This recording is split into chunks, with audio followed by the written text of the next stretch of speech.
We're back with The Lion, the Witch, and the Wardrobe. We're on Chapter 6, Into the Forest. I wish the Macready would hurry up and take all those people away, said Susan presently. I'm getting horribly cramped. And what a filthy smell of camphor, said Edmund. I expect the pockets of those coats are full of it, said Susan, to keep away the moths. There is something tickling my back, said Peter.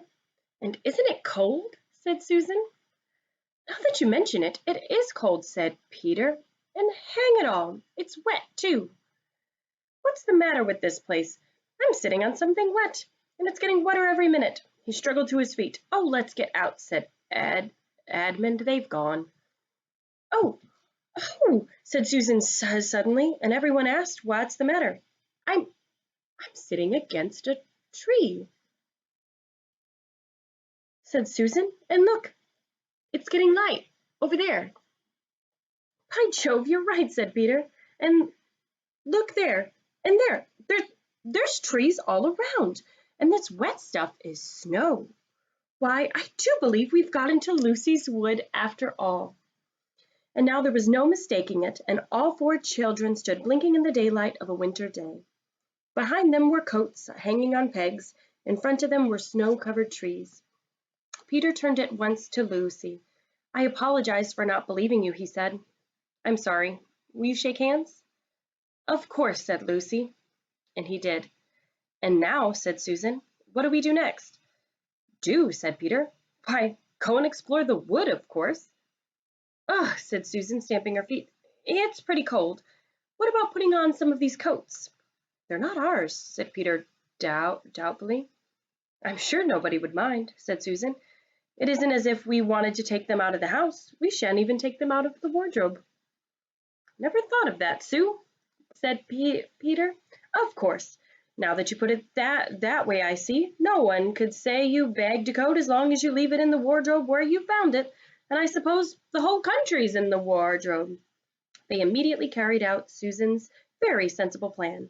The coats were rather too big for them, so they came down to their heels and looked more like royal robes than coats when they put them on. But they all felt a good deal warmer, and each thought the others looked better in their new getup and more suitable to the landscape. We can pretend we are Arctic explorers, said Lucy. This is going to be exciting enough without pretending, said Peter, as he began leading the way forward into the forest. There were heavy, dark clouds overhead, and it looked as if there might be a snow before night. I say, began Edmund presently, oughtn't we be bearing a bit more to the left, that is, if we're aiming for the lamp post? He had forgotten for a moment that he must pretend never to have been in the wood before. The moment his words were out of his mouth, he realized that he had given himself away. Everyone stopped. Everyone stared at him. Peter whistled. So you were here, he said. That time Lou said she'd met you in here? You made out she was telling lies. There was a dead silence. Well, of all the poisonous little beasts, said Peter, and shrugged his shoulders and said no more. There seemed, indeed, no more to say, and presently the four resumed their journey. But Edmund was saying to himself, I'll pay you for this, you pack of stuck-up, self-satisfied prigs. Where are we going anyway? Said Susan, chiefly for the sake of changing the subject. I think Lou ought to be the leader, said Peter. Goodness knows she deserves it. Where will you take us, Lou? What about going to see Mr. Tumnus? Said Lucy. He's the nice fawn I told you about. Everyone agreed to this, and they went off walking briskly and stamping their feet. Lucy proved a good leader. At first she wondered whether she would be able to find the way, but she recognized an odd-looking tree in one place and a stump in another, and brought them on to where the ground had become uneven into the little valley, and at last to the very door of Mr. Tumnus's cave. But there was a terrible surprise that awaited them. The door had been wrenched off its hinges and broken to bits. Inside, the cave was dark and cold, and had the damp feel and smell of a place that had not been lived in for several days. Snow had drifted into the doorway and was heaped on the floor, mixed with something black, which turned out to be the charred sticks and ashes from the fire. Someone had apparently flung it about the room and then stamped it out. The crockery lay smashed on the floor, and the picture of the fawn's father had been slashed into shreds with a knife. "This is a pretty good washout," said Edmund. "Not good coming here." "What is this?" said Peter, stooping down. He had just noticed a piece of paper which had been nailed through the carpet to the floor. "Is there anything written on it?" asked Susan. "Yes, I think there is, but I can't read it in this light. Let's get it out into the open air." They all went out into the daylight and crowded around Peter as he read the following words. Before I read the words, let me give you the picture. Mr. Tumnus's house.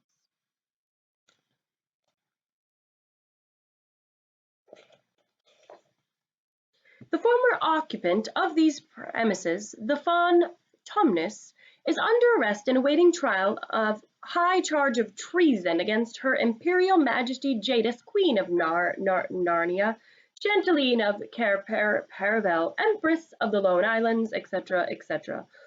Also, of comporting with Her Majesty's enemies, harboring spies, and fraternizing with humans. Signed, Magrim, Captain of the Secret Police. Long live the Queen!" The children stared at each other. "I don't know that I'm going to like this place after all," said Susan. Who is the Queen, Lou?" said Peter. "Do you know anything about her?" "Well, she isn't really queen at all," answered Lucy. "She is a horrible witch, the White Witch. Everyone, all the wood people, hate her. She has made an enchantment over the whole country so that it is always winter here and never Christmas. I wonder if there's any point going on," said Susan. "I mean, if it doesn't seem particularly safe here, and it looks as if it won't be much fun either, and it's getting colder every minute, and we've brought nothing to eat. What about just going home?" "Oh, but we can't," said Lucy suddenly. "Don't you see? We can't just go home. Not after this. It's all on my account that the poor fawn has gotten into trouble. He hid me from the White Witch and showed me the way back. That's what it means by comforting the Queen's enemies and fraternizing with humans. We simply must try to rescue him." Here's the picture. Sorry.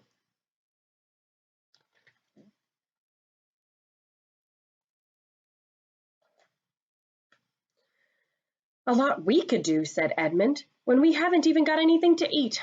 "Shut up, you," said Peter, who was still very angry with Edmund. "What do you think, Susan?" "I've got a horrible feeling that Lou is right," said Susan. "I don't want to go a step further, and I wish we'd never come, but I think we must try to do something for Mr. whatever his name is. I mean the fawn." "That's what I feel too," said Peter. "I'm worried about having no food with us. I'd vote for going back and getting something from the larder, only there doesn't seem to be any certainty of getting into this country again once you've got out of it. I think we'll have to go on." "So do I," said both the girls. "If only we knew where the poor chap was imprisoned," said Peter. They were all still wondering what to do next when Lucy said, "Look, there's a robin with such a red breast. It's the first bird I've seen here, I say. I wonder if birds can talk in Narnia. It almost looks as if it wanted to say something to us." Then she turned to the robin and said, "Please, can you tell us where Tumnus the fawn has been taken to?" As she said this, she took a step toward the bird. It at once flew away, but only as far to the next tree. There it perched and looked at them very hard, as if it understood all they had been saying. Almost without noticing that they had done so, the four children went a step or two nearer to it. At this, the robin flew again to the next tree, and once more looked at them very hard. You couldn't have found a robin with a redder chest or a brighter eye. "Do you know," said Lucy, "I really believe he means us to follow him." "I have an idea he does," said Susan. "What do you think, Peter?" "Well, we might as well try it," answered Peter. The robin appeared to understand the matter thoroughly, and kept going from tree to tree, always a few yards ahead of them, but never so near that they could easily follow it. It was in this way that it led them on, slightly downhill. Wherever the robin alighted, a little shower of snow would fall off the branch. branch, and presently the clouds parted overhead, and the winter sun came out, and the winter sun came out, and the snow all around them grew dazzlingly bright. They had been traveling in this way for about half an hour, when the two girls in front, when Edmund said to Peter, "If you're not still too high and mighty to talk to me, I've got something to say which you better listen to." "What is it?" asked Peter. "Hush, not so loud," said Edmund. "There's no good frightening the girls. Have you realized what we're doing?" "What?" said Peter, lowering his voice to a whisper. "We're following a guide that we know nothing about. How do you know which side the bird is on? Why shouldn't it be leading us into a trap?" "That's a nasty idea. Still, a robin, you know. There are good birds in all the stories I've ever read. I'm sure a robin wouldn't be on the wrong side." "If it comes to that, which is the right side? How do we know that the fawns are in the right and the queen, yes, I know we've been told she's a witch, is in the wrong? We don't know anything about it either. The fawn saved Lucy." "He said he did, but how do we know? And there's another thing too. Has anyone got the least idea of the way home from here?" "Great Scott," said Peter, "I haven't thought of that." "And there's no chance of dinner either," said Edmund.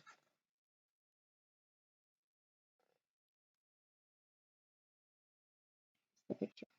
Right, that's the end of that chapter. The next one is called A Day with the Beavers. Our questions for this story today are, what did they find when they went to Mr. Tumnus's house? And who was the unexpected friend that is helping them find their way? How do Peter and Edmund have different points of view at the end of this chapter? Which one do you think is right? All right, well, you guys have a super day. Mwah. High fives. All right, we'll tune in tomorrow for some more.